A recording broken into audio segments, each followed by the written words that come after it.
Again, this is Frank Demora, part 2 for July 11th, or 12th, excuse me, 2010. This is the first time at YouTube. Just go to my website, which is www.demoraministry.com. You'll see a picture of me there with the back cover. That's how you spell Demora. And this is the front cover of the book. When you get there, you can scroll down and it'll take you to the news articles I'm talking to. I like to continue with part 2 here. Now, I just finished talking about America's decline and what was happening. Banks are folding up. We're seeing that the European banks are now in deep trouble. They have been since the beginning of the year. We've already seen riots in Europe. Greece is in trouble, Portugal, Spain, and it's spreading.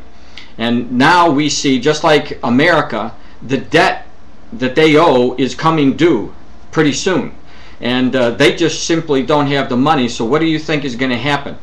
Now, all of these events are going to culminate into one big chaos, one big global economy crisis. The Antichrist will elevate out of this crisis. One of the ways he'll enter, and he'll take control of and develop a brand new system.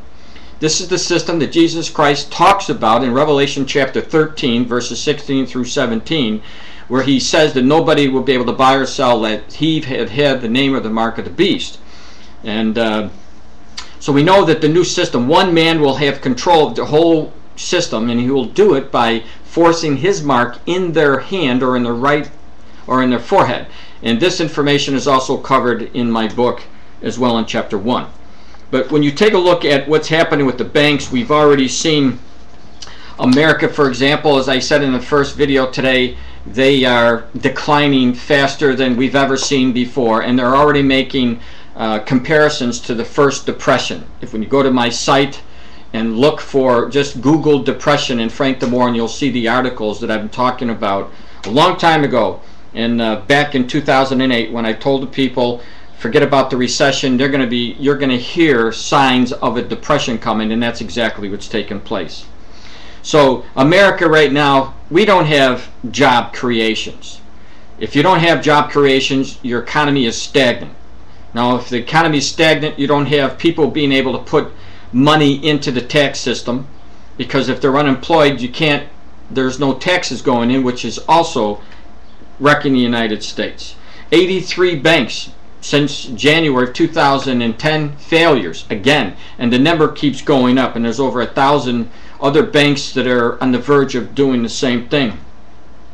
Record food stamps, people who need food stamps in the United States. And when you go to my book, you'll also see that in chapter 1. The number is staggering, that people who need assistance, and it's coming at a time where the government can't afford to do it anymore. So we're looking at some really crucial days coming up.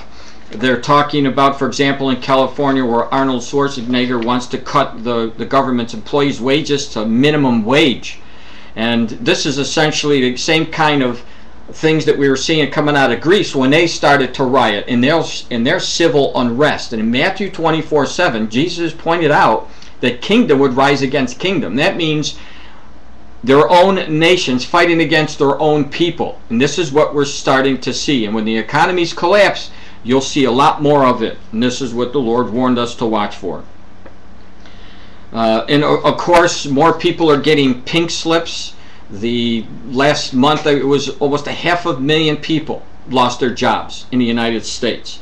And with the oil spill that's been going on for, I think, is over 80 days now, and it's wiped out virtually the fishing industry in the Gulf Coast. And if the oil keeps shooting up, if they can't cap it and it starts going around the Florida coast, it possibly will wreck the Florida fishing industry as well. So, and the tourism, which has taken a major hit. So all these different things are converging at the same time as all the other prophecies are taking place.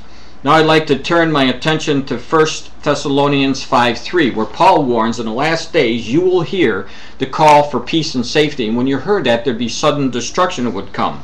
In Zechariah 12:3, Zechariah told us that Jerusalem was going to be a major problem, the burdensome stone for all the nations. And in the last days, everybody was going to come against Jerusalem, and everybody who came against Jerusalem would be cut into pieces. We're seeing those exact same things taking place. For example, when you scroll down from this video, you'll see the news. Click to it, the link.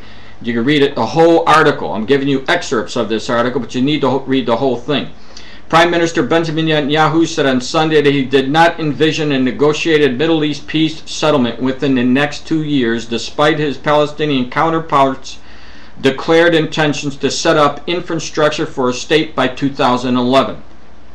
Palestinian Prime Minister Salam Hasfad said, or has set a goal by building the institutions of the Palestinian state within a year. He also said Palestinians could declare statehood unilaterally if a diplomatic deadlock continues. Now, first of all, you have the call for peace and safety. Second of all, you have the problem of Jerusalem being a major focal point in the peace process. And thirdly, you have the Palestinians saying, if it doesn't happen, if we can't get a peace agreement, we're just going to claim ourselves as statehood. And when that happens, if that's the route that they go to, that will be primarily instant war, because the Israel is not going to allow to declare a state and try to take over their land to make an independent state. So you're looking for major problems that will end up fulfilling the Psalm 83 war, which tells us that Israel will be attacked by all the bordering nations surrounding them. And it's going to be happening at a time where they say, let's destroy Israel as a nation.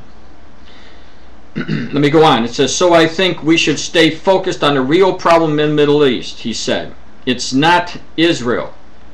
It's these dictatorships. Now, Benjamin Netanyahu is talking here. Dictatorships that are developing nuclear weapons with the specific goal of wiping away Israel. Benjamin Netanyahu has stated, I watched the Foreign Council Affairs yesterday when Benjamin Netanyahu was being interviewed, and in there he talks about the president of Iran claiming he's going to wipe out Israel, and he's stating this over and over again. Listen to what it says in Psalms 83:4. Come, they say, let us destroy them as a nation, that the name of Israel remembered no more. They're saying the exact same thing that God said that they would say in this generation when they're talking in peace and safety. And, my friends, that the peace process is the major holdup, is the city of Jerusalem. This is identical, please listen to what I'm saying, identical to all the signs that we were given by Paul, Zechariah, and even Joel, who said that they would try to divide my land. If you read chapter 3, you will see that those who try to divide the land are going to be cut into pieces, and this is essentially what is happening.